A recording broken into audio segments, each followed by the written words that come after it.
4장 1절에서 13절까지 말씀입니다. 오늘은 4월 8일 화요일 아침입니다. 4월 8일 화요일 아침 창세기 44장 1절에서 13절까지 교독하겠습니다. 요셉이 그의 집 청지기에게 명하여 이르되 양식을 각자의 자루에 운반할 수 있을 만큼 채우고 각자의 돈을 그 자루에 넣고 또 내 잔은 곧 은잔을 그 청년의 자루 아귀에 넣고 그 양식값 돈도 함께 넣으라 하매 그가 요셉의 명령대로 하고 아침이 밝을 때에 사람들과 그들의 나귀들을 보내니라. 그들이 성읍에서 나가 멀리 가기 전에 요셉이 청지기에게 이르되 일어나 그 사람들의 뒤를 따라가서 그들에게 이르기를 너희가 어찌하여 선을 악으로 갚느냐. 이것은 내 주인이 가지고 마시며 늘 점치는 데 쓰는 것이 아니냐. 너희가 이같이 하니 악하도다 하라. 청지기가 그들에게 따라가서 그대로 말하니 그들이 그에게 대답하되 내 주여 어찌 이렇게 말씀하시나이까. 당신의 종들이 이런 일은 결단코 아니하니이다. 우리 자루에 있던 돈도 우리가 가나안 땅에서부터 당신에게로 가져왔거늘 우리가 어찌 당신의 주인의 집에서 은금을 도둑질하리이까. 당신의 종들 중 누구에게서 발견되든지 그는 죽을 것이요 우리는 내 주의 종들이 되리이다. 그가 이르되 그러면 너희 말과 같이 하리라. 그것이 누구에게서든지 발견되면 그는 내게 종이 될 것이요 너희는 죄가 없으리라. 그들이 각각 급히 자루를 땅에 내려놓고 자루를 각기 푸니 그가 나이 많은 자에게서부터 시작하여 나이 적은 자에게까지 조사하며 그 잔이 베냐민의 자루에서 발견된지라. 그들이 옷을 찢고 각기 짐을 나귀에 싣고 성으로 돌아가니라. 아멘.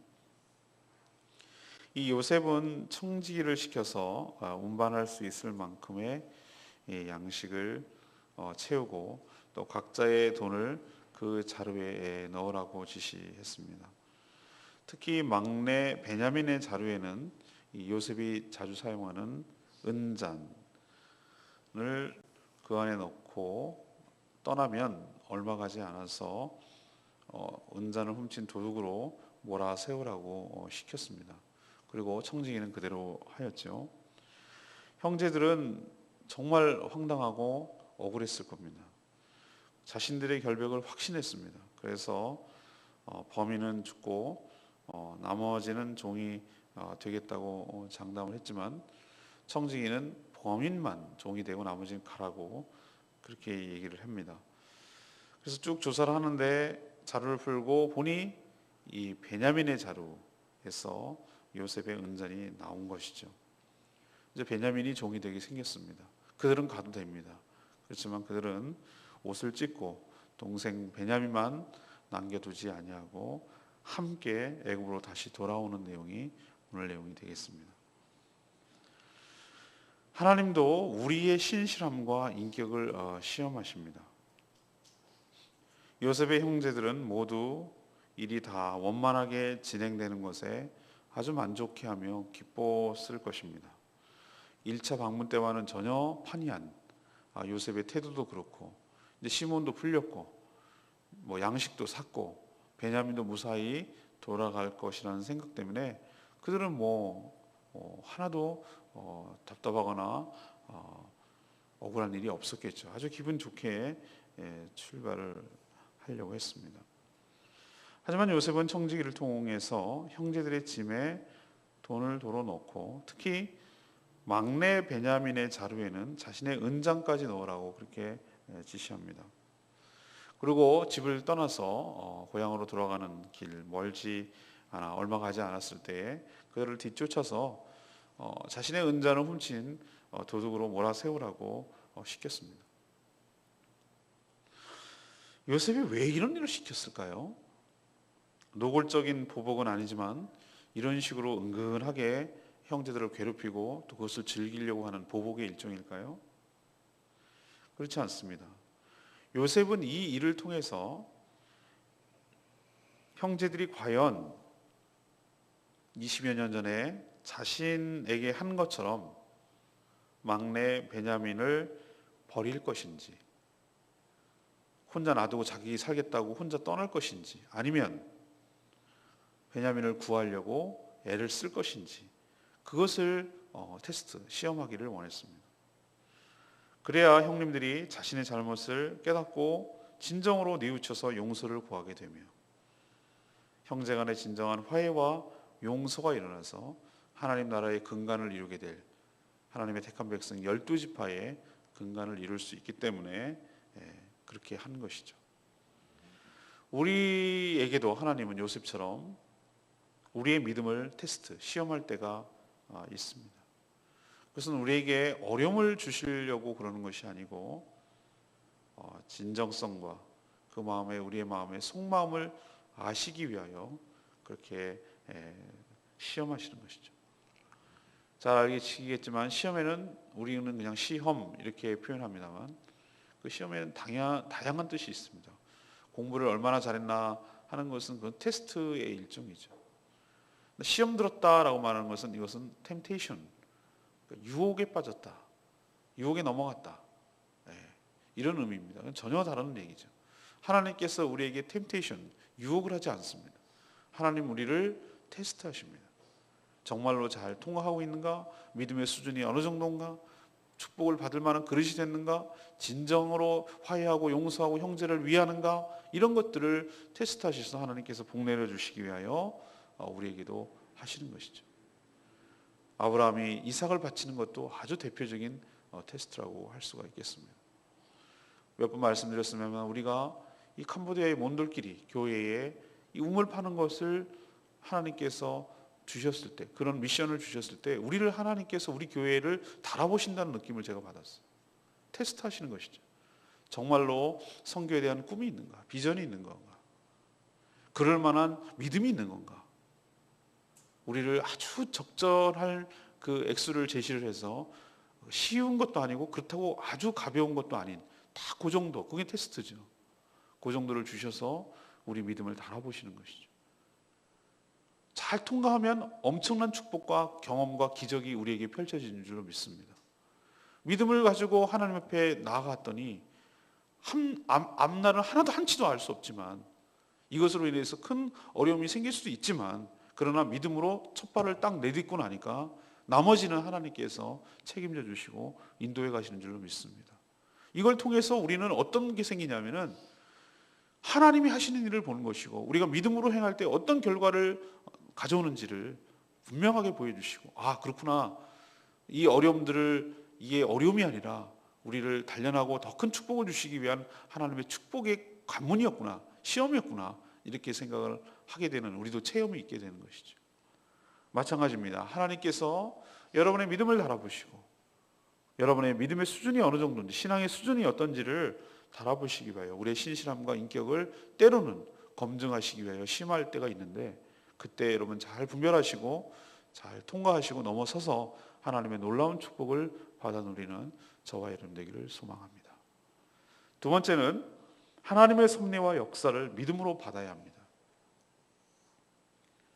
요셉의 청지기가 형제들을 은잔이나 훔치는 파렴치한 도둑으로 몰자 이번엔 아주 당당하게 나섭니다. 그도 그럴 것이 자신의 결백을 너무나도 확신했기 때문에 그렇죠. 자신은 훔친 적이 없다는 것을 너무나 분명하게 알고 있었어요. 청지기가 도둑으로 몰아세우자 이렇게 얘기합니다. 아니 지난번에도 우리 자루에 우리가 그런 것도 아니겠지만 자루에 돈이 있어서 그 값도 우리가 그냥 꿀꺽하고 먹지 않고 그 돈도 다시 값으로 2배로 해서 갖고 왔는데 우리가 그런 사람들인데, 아니 무슨 이유로 이렇게 잘 호의적으로 해주시는 분에게 그 뭐가 은금이 탐이 나서 그걸 훔쳤겠습니까? 말도 안 됩니다 라고 이렇게 하소연을 합니다. 그들은 너무나 결백을 확신했기 때문에 이렇게 얘기합니다. 아주 자신만만하게 누구라도 훔친 것이 발견되면 그 훔친 사람은 죽게 될 것이고 우린 나머지도 책임을 지고 당신의 종이 되겠습니다. 아주 크게 장담하는 것이죠. 하지만 청지기는 훔친 자만 종이 되고 나머지는 돌아가도 좋다, 이렇게 수위를 낮춰서 제안을 합니다. 그리고 드디어 짐을 수색합니다. 각자 자루를 내리고 급하게 쭉 나이 순서대로 조사를 하는데, 첫째 루벤부터 쭉 넘어가죠. 시몬, 레위, 유다 쭉 넘어갑니다. 그런데 그렇게 일어나지 말았어야 할 이 아이만큼에게는 이런 일이 다른 사람은 몰라도 안 일어났으면 했을 베냐민의 짐에서 총리의 은잔이 나옵니다. 아니, 나올 수밖에 없죠. 거기다 놓거든요. 청지기를 시켜서. 저는 이거 보면서 얼마나 이 형제들이 황당하고 당황했을까. 정말 억울하기 짝이 없었겠죠.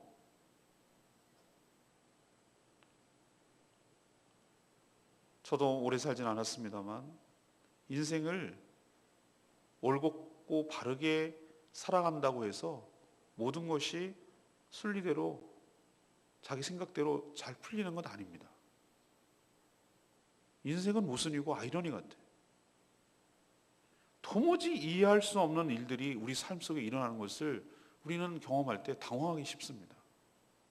이게 뭐야? 갑자기 훅 들어오는 이건 뭐지?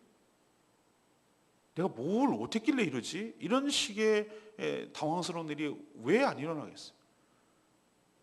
나름대로 성실하게 살아오고 나름대로 정직하게 살고 나름대로 정말 열심히 살아보려고 애쓴 것밖에 없는데 왜 이런 일이 생기나. 이런 일이 딱 생기면은 정말로 사람 좌절합니다.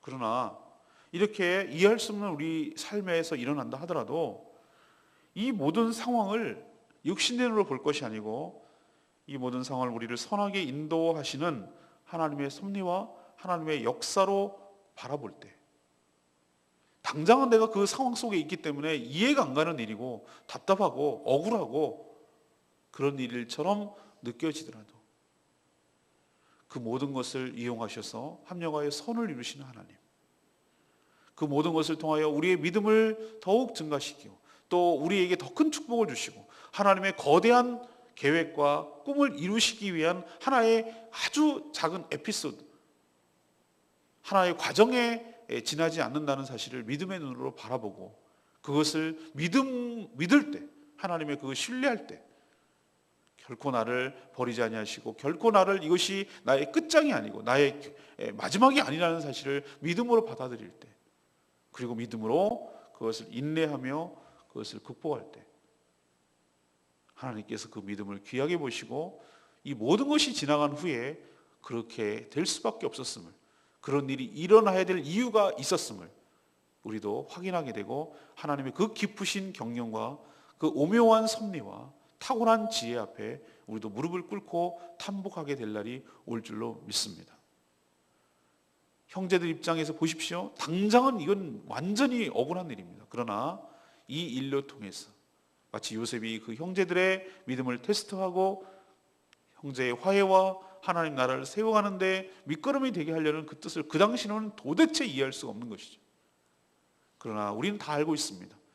우리도 하나님의 관점에서 이 모든 상황을 볼 수 있게 해달라고 기도해야 되는 것이고, 당장은 이해가지 않다가도 믿음으로 인내하게 해달라고 간구하고 기도하고 실제로 그렇게 버틸 때 하나님께서 놀라운 은혜를, 예비된 은혜를, 축복을 우리에게도 주실 줄로 믿습니다. 세 번째는 하나님 앞에서의 변화된 삶이 진정한 회개입니다. 아브라함도 모리아산에서 독자 이삭을 번제물로 드릴 때 칼로 내리치려고 할 때 하나님께 스톱하셨습니다. 내 믿음을 보았다라고 하셨습니다. 일종의 하나님의 테스트에, 시험에 통과한 것이죠. 또 예수님께서 삭개오, 오복나무 위에 올라간 삭개오를 내려오라고 하고 너희 집에 머물겠다고 하고, 이 사람도 아브라함의 자손이다. 이 사람들이 죄인 대표격인 세리와 창녀와 이런 부류의 아주 상정 못할 사람이 아니라 이 사람도 하나님의 사람이다, 아브라함의 자녀이다, 이렇게 말했을 때 삭개오는 자기가 그런 소리 들어가면서 악착같이 모았던 모든 재물들을, 자기에게 빼앗은 것들을, 치부한 것들을 다 배상합니다. 이것이 진정한 회개이고 회개는 그렇게 삶으로 확증되는 것이죠. 요셉은 형님들이 자신을 버린 것처럼 막내 동생 베냐민을 버려두고 자기 혼자 살겠다고 떠날 것인지, 아니면 그를 진정으로 사랑해서 어떻게든지 구하려고 애를 쓸 것인지, 그의 진정성을 알고 싶었다고 말씀드렸어요. 형제들은 요셉 때와는 전혀 다른 반응을 보입니다.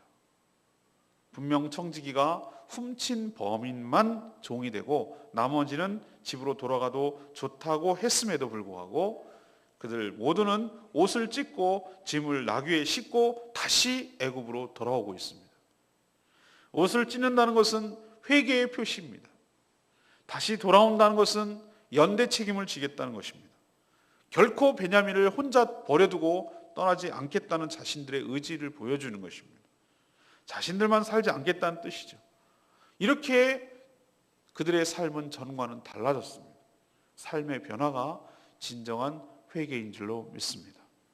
우리 역시도 우리는 말이 아니라 우리의 삶을 돌이키고 삶의 변화가 있을 때 그 사람이 진정으로 그 죄를 인정하고 시인하고 변화되었음을, 회개하였음을 우리가 알 수 있게 될 줄로 믿습니다.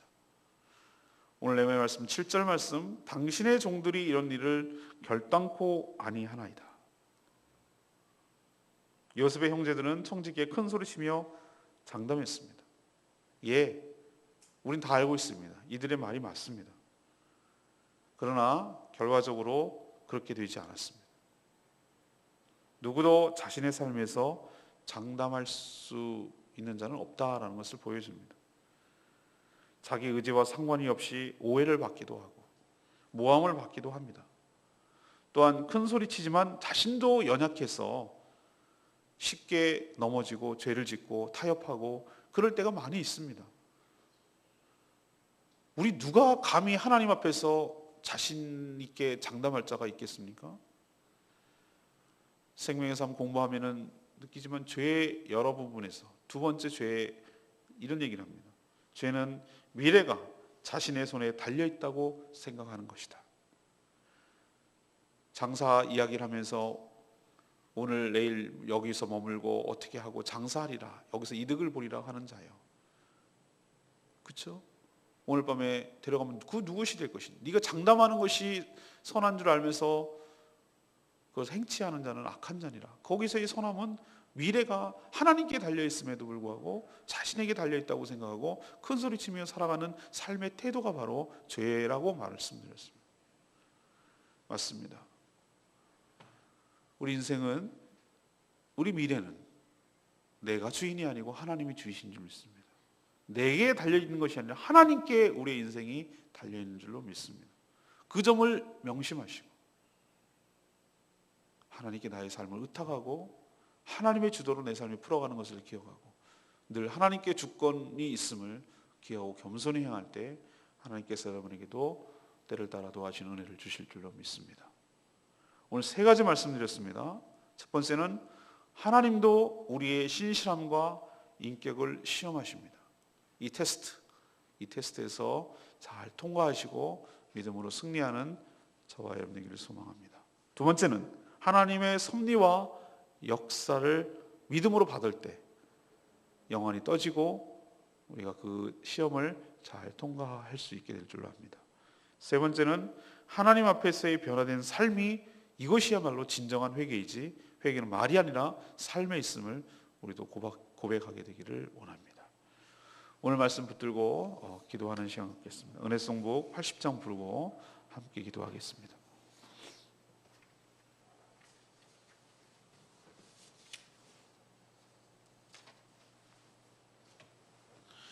신실하게 진실하게 거룩하게 살게 하소서. 예, 그렇습니다.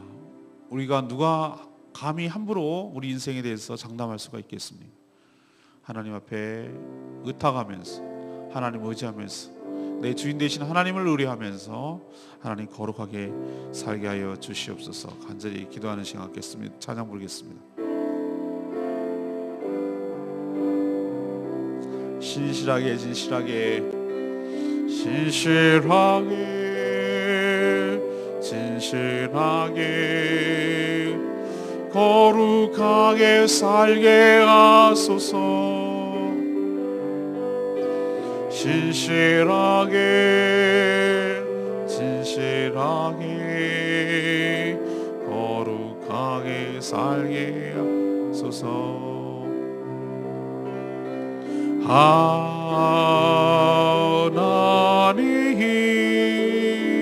나의 마음 만져주소서. 하나님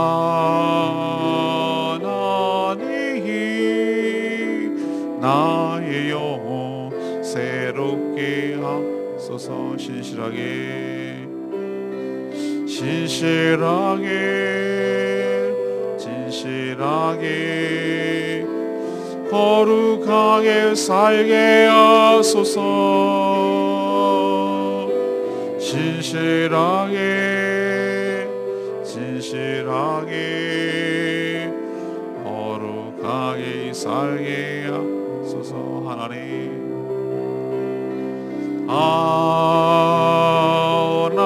하나님 나의 기도 들어주소서. 하나님 하나님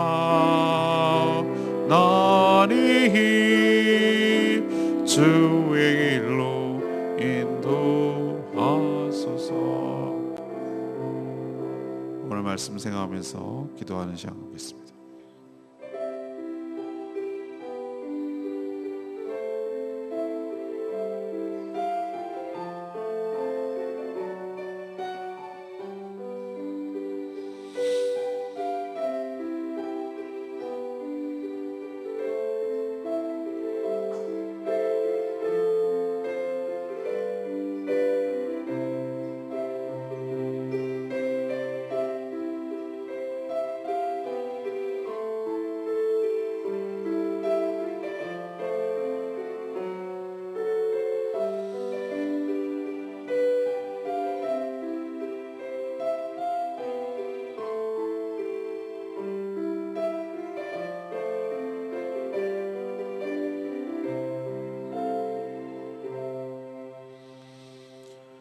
하나님, 저희 삶에도 하나님의 시험이 찾아올 때가 있을 줄 압니다. 이럴 때 믿음으로 바라보고 믿음으로 잘 극복하며 이기게 하여 주시옵소서. 우리 생각과 예상과는 정반대로 가더라도 이 모든 일이 하나님의 깊으신 뜻이 있음을 믿고 믿음으로 인내하며 기다리게 하옵소서. 어느 누구도 내일 일을 모르며 자신의 계획대로 되지 않을 수 있음을 인정하게 하시고 하나님이 내 삶과 앞날의 주인이심을 인정하게 하옵소서. 요셉 형제들이 동생을 버리지 않고 함께하는 것처럼 우리의 삶도 진정한 회개로 변화되게 하여 주시옵소서. 오늘 하루도 주님의 은혜로 살게 하여 주시기를 원합니다. 연약한 성도들 붙들어 주시옵시고 견고케 하여 주시옵시고 하나님께서 회복시켜 주시고 하나님께서 인도하여 주시옵소서. 오늘 모든 삶을 주님께 의탁하옵고 예수 그리스도의 이름으로 기도합니다. 아멘.